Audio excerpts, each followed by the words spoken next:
Hello, my name is Brandy. I've got Andarna here, and we're going to go ahead and get started on her first training session. It's October 4th, just to timestamp this.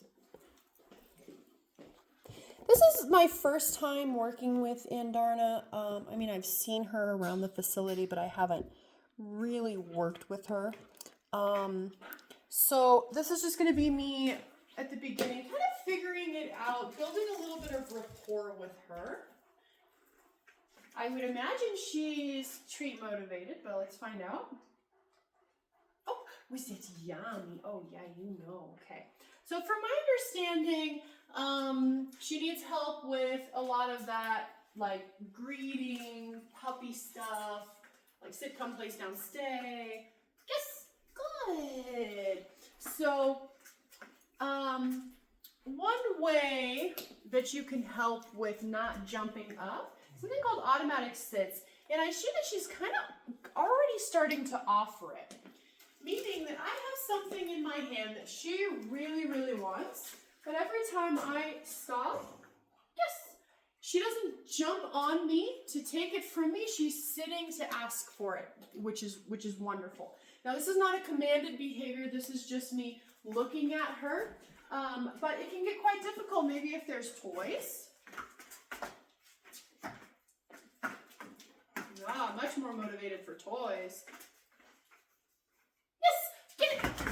Good job. So practice this with different things, not just with treats. Toys, it looks like she doesn't think the same rules apply, but really there's only a couple things to know about this activity of the automatic sits.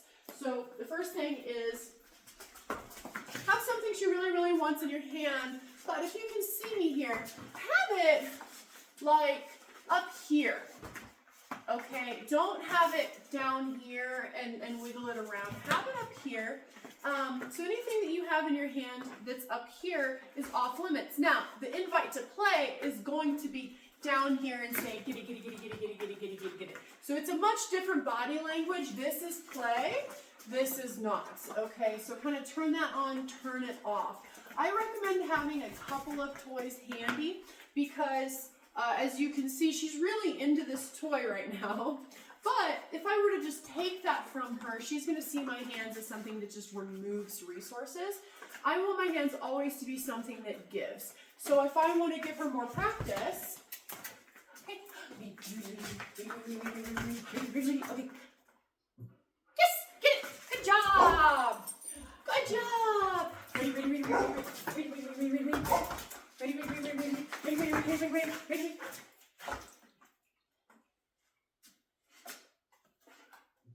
Yes, good job, good. Made her wait a good long while for that. Sometimes dogs get a little impatient and they body slam you anyway. She did not, this is great.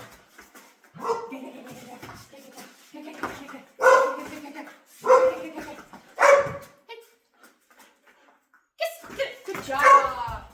Okay, so play that as an activity, and just for all intents and purposes, she doesn't have to sit in between each one.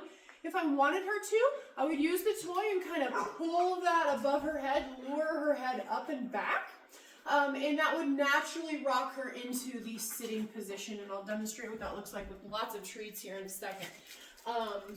But okay, so again, I'm not going to just take this toy from her. I'm going to go ahead and offer her something else. Okay. Good job. Good job. Good job.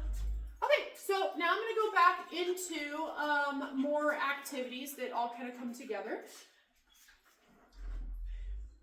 I'm going to ask her to lure just a little bit, and what luring is you just put the treat on the nose and you just kind of start walking with her.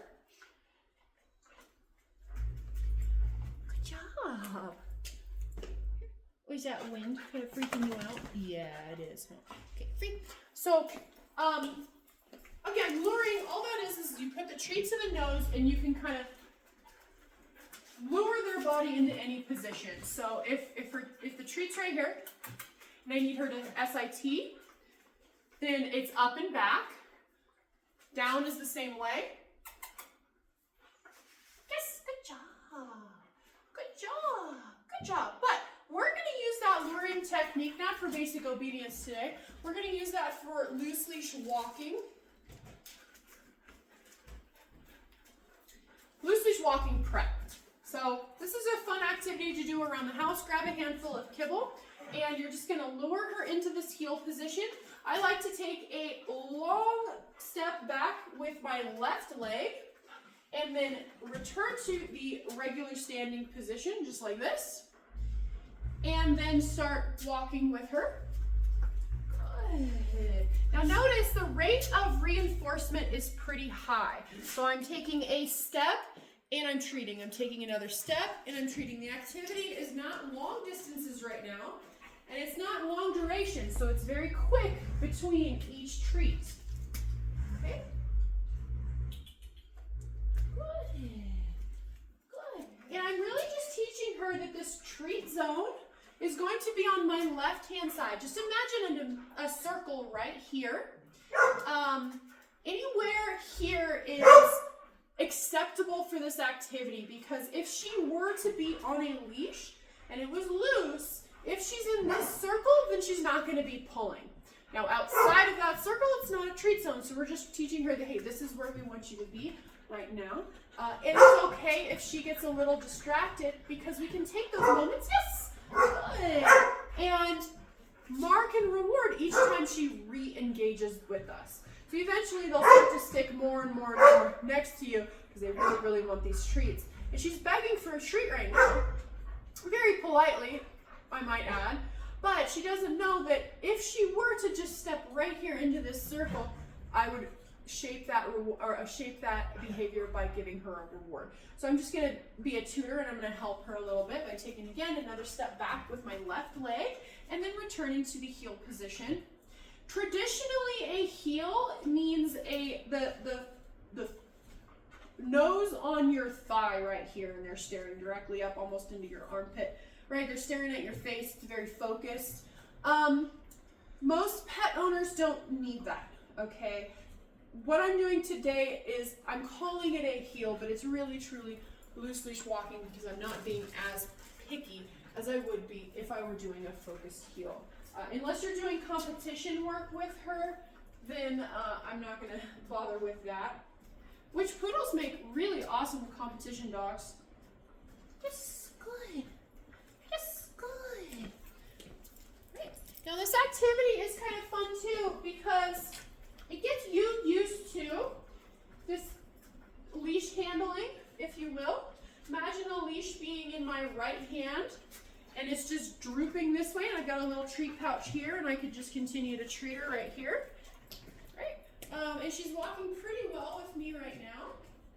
But it also teaches this almost dance. So as I'm turning left, she's gonna have to slow down, and her butt kind of swings out. You see? She doesn't have the greatest rear end awareness yet, but it'll continue to develop. But as I turn right, so let me do that, she almost has to speed up with me and chase that treat. Okay? Free. Good job. That was great. Good job. Good job. Wow, that's an interesting noise. Alright, so she's doing really well at this like loose leash follow activity, right? Let's see how much time we have left. Great, so I'm going to make it a little bit more difficult for her. I'm going to increase the requirements. So as I'm walking, I'm going to be taking my hand further and further away from her face, and I'm luring just a little bit less. But as I go to stop, I'm going to lure her into an SIT. Now this is a non-verbal command, meaning that as I stop, I want her to just automatically be thinking about slowing down with me and stopping. Yes, good. So as I speed up, she immediately comes with me. It's not a command. As I slow down, she immediately stops. Treat delivery is important too. See how she's kind of slapping my hand there? If she tries to break the SIT or start to slap at you or be pushy, take the treat away. No, you don't get to be pushy like that. It's a really bad habit. So she got distracted. I'm just gonna walk away. Yes, good. And I like to walk, when they get distracted, I like to walk in the opposite direction as them. So they kind of have to chase me again.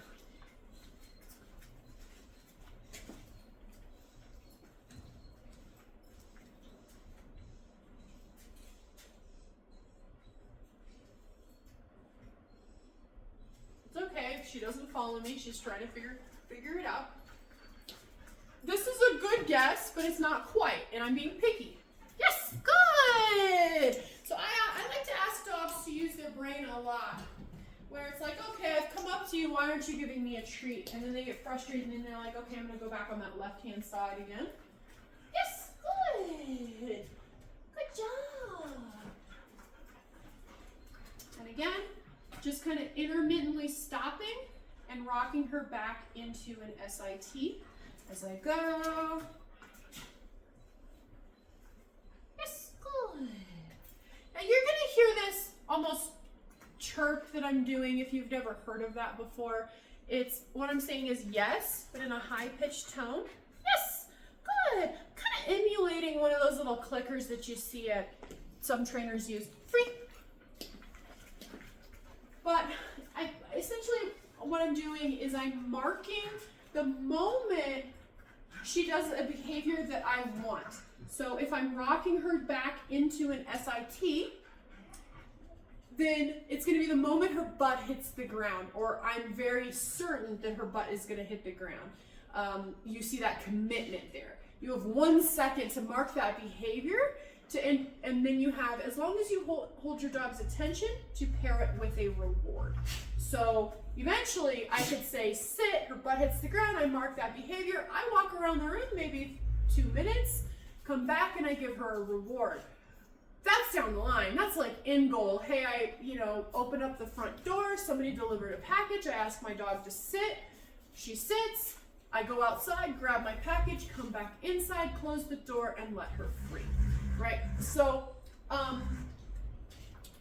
that's the goal. It just creates a clear communication of when she did something that's going to lead to a stimulation like a treat. Now there are negative markers too. If you think about it, if you say bad, right, you're marking a moment of time that they did something you don't want. But I don't really use a lot of that because I spend a lot of time teaching what I do want, and dogs are people pleasers, so a lot of times I really rarely need to say no. Unless they're getting into the trash or something like that. And then they know better. Okay, so I'm going to go ahead and start working on verbal commands. So what we just did was nonverbal commands. And if you heard me, I was spelling each command out. If I was talking about an SIT, I'm spelling it out for a reason, because dogs don't know words, they know sounds. Every time I say the word SIT and I don't enforce it by pairing it with her doing that action, I'm devaluing the word. On the other side of that, if I'm saying SIT, SIT, SIT, and I'm not helping her into that position, the first time she doesn't do it, then it's going to also devalue it. I don't have to listen until the 3rd, 4th, 5th, 6th time that I'm told it, or until my owner gets so mad at me that they force me into it, right? So let's just go ahead and do it the first time. There's more things to know about a verbal command. Verbal commands need to be paired with a release word. That's how you build duration. So I'm going to say sit. Yes. Good. Good. Now, good things come to those who wait, meaning I'm not going to just give her a treat and then walk away. I'm going to continue to deliver these treats and then give her the release word. Some dogs are break, some dogs are okay. Whatever word you want to use, that's totally fine. I like free because we don't hear it very often in our day-to-day speech. Okay, and you may already know all of this stuff, but I like to structure these videos where you're getting the most amount of information as possible, get the most bang for your buck.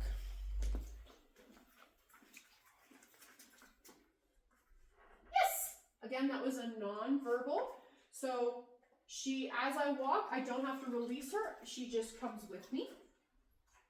Versus a verbal, which is going to be sit. Yes! Good! Good job! Free! I didn't have more treats in my hand, otherwise I would have given her more. When you're building duration, by giving her more and more treats, start small, build up to big. The longer you wait in between, the harder it is. So rapid rate of reinforcement at first. Start to ease that back. As you're easing it back, if she's breaking the command before you tell her to, that's a problem. You're moving too fast. Okay, the next thing I want to talk about is distance. So the farther I get away from a dog, the more likely they are to break the command or pretend they don't understand, right? So we just need to practice that in a lot of scenarios. So the way we start with that is I'm going to go ahead and give her a verbal. Sit. Yes. Good. And as I'm delivering these treats, I'm going to go ahead and just take a step back and give her another treat. Good. Free. Good job. Good job. Now, when I say the release word, she's free to do whatever she wants, meaning she can go around the room, she can come to me for praise, she could go find a toy, she can go lay down. Whatever she finds rewarding indirectly, do not give her a treat. Some trainers, what they'll do is they'll say free, and then they'll want that movement right away to break from whatever position they're in, and they'll toss treats across the ground to have the dog puppy launch after it. I do not recommend that. And the reason why is I don't want her in the state of mind where she's so eager to hear the release word that she's almost jumping to conclusions. She's gonna release herself any moment. Hey. Yeah, that's what I thought. So it's just clear. Hey.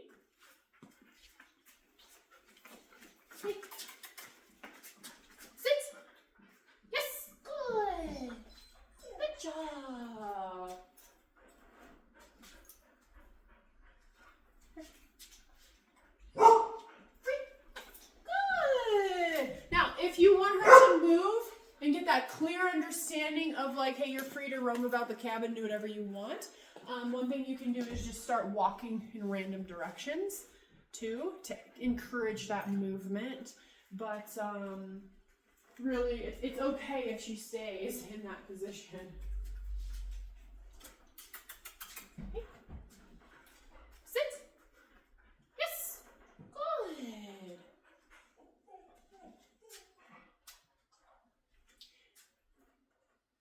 Good. Free. Last thing, I know we're coming up here on time and she's getting a little tired. She wants to play with these toys that are not hers, but keep these training sessions short and sweet. So I like to keep them 15 to 20 minutes. Work on random things. So work on loose leash walking, the check-ins, kind of for a couple of rounds, then go to sit, then go to down, then go to distance sit, then go back to loose leash walking, then maybe do a fun one like twirl or just settle down with her, like lay on the floor and just play with her for a second with a toy or something. You know, things like that where it's not just the same command through the entire training session. It can be very cumbersome for them and they'll start to get more and more distracted. They're like, I don't want to do this. I'd rather do something else. And we want to end each training session on a very positive note where she's like, oh yeah, I like this. I want more. I want more. I kind of get her addicted to it. But I'm going to go ahead and end this now and I will see you with the next training session. Bye.